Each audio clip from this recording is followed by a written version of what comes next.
Hi everyone, welcome to our YouTube channel keep it simple. आज के video में हम एक बार फिर से बात करेंगे अदानी ग्रुप की, जो कि आजकल दुनिया भर में न्यूज में छाया हुआ है। शायद ये उतना तो न्यूज में तब भी नहीं थे जब ये अपने पीक पे थे। लेकिन 25 जनवरी को हिंडनबर्ग ने एक रिपोर्ट क्या पब्लिश करी, तब से इनकी किस्मत बहुत बुरी तरह से बदल गई है और रोज इनके शेयर्स लगातार नीचे गिर रहे हैं। और आज भी इसमें कोई कमी नहीं आई है और आज एक बार के लिए तो इनकी जो कुछ ग्रुप कंपनीज हैं वो 30% तक नीचे थी। तो आज के वीडियो में हम डिस्कस करेंगे कि भाई ऐसा क्या हुआ आज जिसकी वजह से इनके शेयर में इतनी भारी गिरावट आई और इसके पीछे क्रेडिट स्विस का क्या हाथ है। तो इन सभी बातों को हम डिटेल में डिस्कस करेंगे और आगे बढ़ने से पहले अगर आपने अभी तक चैनल को सब्सक्राइब नहीं किया है तो प्लीज सब्सक्राइब करके हमें मोटिवेट कीजिए।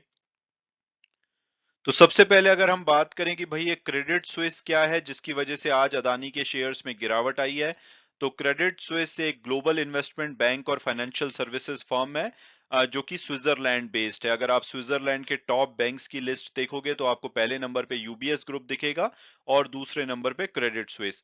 हालांकि आजकल इनके भी दिन कोई खास नहीं चल रहे। अभी पीछे ये न्यूज आई थी कि इसमें स्कैंडल्स और जो overall global macro economic factors हैं उसकी वजह से हो सकता है कि ये सरवाइव भी ना कर पाए और अगले लीमन ब्रदर बन जाएं। तो ये भी कुछ समय पहले बहुत ज्यादा न्यूज में थे, लेकिन अब इन्होंने अदानी को फिर से न्यूज में ला दिया है। और अब अगर हम बात करें अदानी ग्रुप की, आई एम श्योर अभी तक आपको पता लग गया होगा कि अदानी ग्रुप के साथ क्या चल रहा है। लेकिन अगर अभी तक आप इस न्यूज को पूरी तरह से फॉलो नहीं कर रहे हैं तो आप मेरा ये वीडियो देख सकते हैं, मैं लिंक में भी यहाँ पर दे दूंगा और उससे आपको पता लग जाएगा कि इनके साथ क्या हुआ है। अगर मैं हाई लेवल पे बात करूं तो 25 जनवरी को हिंडनबर्ग जो रिसर्च एक कंपनी है यूएस की, उन्होंने इनके अगेंस्ट एक रिपोर्ट पब्लिश करी थी और उसमें बताया था कि भाई जो अदानी ग्रुप है ये अपनी जो ऑफशोर टैक्स हेवंस कंट्री में जो इनकी एंटिटीज हैं, जैसे कि यूएई में, मॉरिशियस में, इन एंटिटीज को इम्प्रॉपर यूज कर करके अपने जो स्टॉक हैं उनको मैनिपुलेट कर रहे हैं। इसके अलावा इनके ऊपर जो हाई डेट है उसको लेकर के उन्होंने चिंता जताई थी और साथ साथ में बताया था कि जो ये सातों इनकी लिस्टेड कंपनी अदानी ग्रुप की, उनका वैल्यूएशन बहुत ज्यादा है। वो एक्चुअली में जितना वैल्यूएशन है उसका सिर्फ 15% होना चाहिए। बाकी आप इस सब्जेक्ट को डिटेल में जानना चाहते हैं तो आप मेरा ये वीडियो देखिए, आपको और भी समझ आ जाएगा। और अब अगर बात की जाए लेटेस्ट डेवलपमेंट की, तो आज यानी कि 1 फरवरी को जब आप उठे होंगे तो आपने सोचा होगा कि भाई अदानी ग्रुप में जो प्रॉब्लम चल रही थी वो अब शायद सॉर्ट आउट हो जाएगी, क्योंकि इनका जो एफपीओ था 20,000 करोड़ रुपए का, वो एक बार के लिए माना जा रहा था कि सब्सक्राइब नहीं हो पाएगा। लेकिन कल ये पूरी तरह से सब्सक्राइब हो गया और उससे साफ साफ लग रहा था कि इन्वेस्टर ने इनकी ग्रुप ऑफ कंपनीज में कॉन्फिडेंस दिखाया है और अब इनके शेयर शायद वापस भागने लगेंगे। तो हर कोई सिर्फ बजट को लेकर के परेशान था। बजट आया, बजट अच्छा लगा, बजट के बाद मार्केट ने पॉजिटिवली भी रिएक्ट किया, लेकिन फिर से अदानी ग्रुप ने अपना जलवा दिखाया और मार्केट को बुरी तरह से हिला करके रख दिया। और ओवरऑल रॉयटर की एक रिपोर्ट के हिसाब से बताया जा रहा है कि 25 जनवरी से जब से हिंडनबर्ग की एक रिपोर्ट आई है, तब से अदानी ग्रुप की जो कंपनीज हैं उन्होंने 84 बिलियन डॉलर का मार्केट कैपिटलाइजेशन लूज कर दिया है।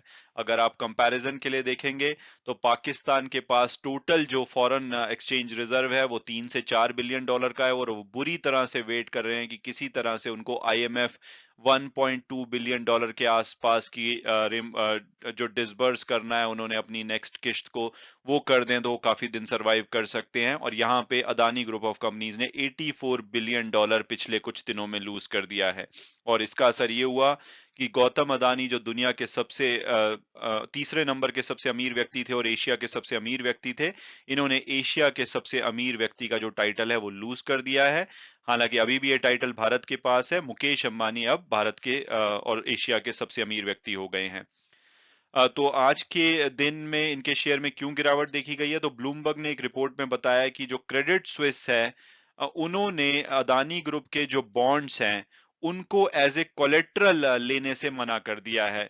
यानी कि क्रेडिट स्विस जैसे कि एक बैंक है, वो मार्जिन लोन्स देते हैं, तो उसके पास कोई अगर लोन लेने जाता है तो कोलेट्रल मांगते हैं, यानी कि सिक्योरिटी जब मांगते हैं। तो अभी से पहले क्या किया जा रहा था कि जो अदानी ग्रुप के बॉन्ड्स थे, यानी कि मार्केट में इन्होंने अपने जो बॉन्ड इशू करे हुए थे उसको गिरवी रख करके 75% का मार्जिन उनको मिल जाता था, जो भी क्रेडिट स्विस के प्राइवेट बैंकिंग क्लाइंट्स हैं। जैसे कि आप भी कभी कभी इक्विटी मार्केट में अपने शेयर को कोलेट्रल रख के मार्जिन लेते होंगे, उसी तरह से अदानी ग्रुप के जो बॉन्ड्स हैं उनको कोलेट्रल रख के जो प्राइवेट बैंकिंग क्लाइंट्स है वो मार्जिन ले रहे थे, लेकिन इन्होंने बोला कि भाई अगर आपके पास अदानी ग्रुप के बॉन्ड्स हैं तो हम उसके ऊपर कोई मार्जिन नहीं देंगे। तो इसका मतलब ये है कि उनको या तो कोई दूसरा कोलेट्रल लाना पड़ेगा, और अगर दूसरा कोलेट्रल या कैश लाने में वो असफल होते हैं तो उनकी जो सिक्योरिटीज है वो लिक्विडेट की जाएंगी। तो इस वजह से माना जा रहा है कि आज अदानी ग्रुप के शेयर्स में भारी गिरावट आई है। हालांकि दूसरे बैंक अभी भी अदानी का जो डेट है उसको कंसीडर कर रहे हैं, उसको कोलेट्रल की तरह यूज कर रहे हैं। ऐसा बताया गया है कुछ लोगों के के द्वारा कि दो कम से कम यूरोपियन प्राइवेट बैंक ऐसे हैं जिन्होंने कि अभी अदानी के बॉन्ड पे कोई भी चेंज नहीं किया है। वो आराम से 75 से 80% का कोलेट्रल मार्जिन जो अदानी पोर्ट के डॉलर बॉन्ड है उसके अगेंस्ट दे रहे हैं। तो हो सकता है कि आने वाले टाइम में वो भी इसके ऊपर मार्जिन देना हो सकता है कम करें या कंप्लीटली मना कर दें, तो और भी भारी गिरावट देखी जा सकती है इनके शेयर में। इसके अलावा भी सरदर्दी खत्म नहीं हुई है अदानी ग्रुप की, क्योंकि ऑस्ट्रेलियन जो रेगुलेटर हैं उन्होंने बोला है कि भाई ये हिंडनबर्ग के जो एलिगेशन है उसको लेकर के फर्दर इंक्वायरी करेंगे। और इसके अलावा आपने देखा होगा कि जो फॉरेन इन्वेस्टर्स हैं वो भी लगातार इंडियन इक्विटी बेच रहे हैं, और पिछले 4 दिनों में ये 1.5 बिलियन डॉलर की नेट जो इक्विटी है वो इंडियन मार्केट से बेच चुके हैं, और 30 सितंबर के बाद ये सबसे ज्यादा उन्होंने सेलिंग करी है।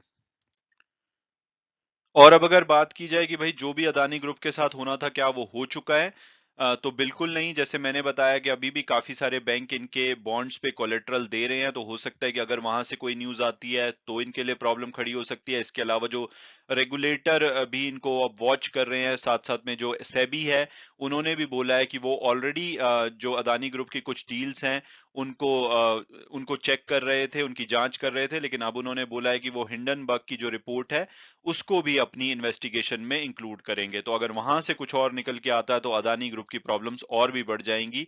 ऑलरेडी इनका ग्रुप काफी हद तक लूज कर चुका है अपनी मार्केट कैपिटलाइजेशन को, और कहीं ऐसा ना हो कि जो हिंडनबर्ग ने बोला है कि भाई ये 85% ओवर वैल्यूड थे, तो ऐसा ना हो कि इसमें और भी भारी गिरावट आए और अल्टीमेटली ये लगभग 85% के आसपास नीचे गिर जाएं।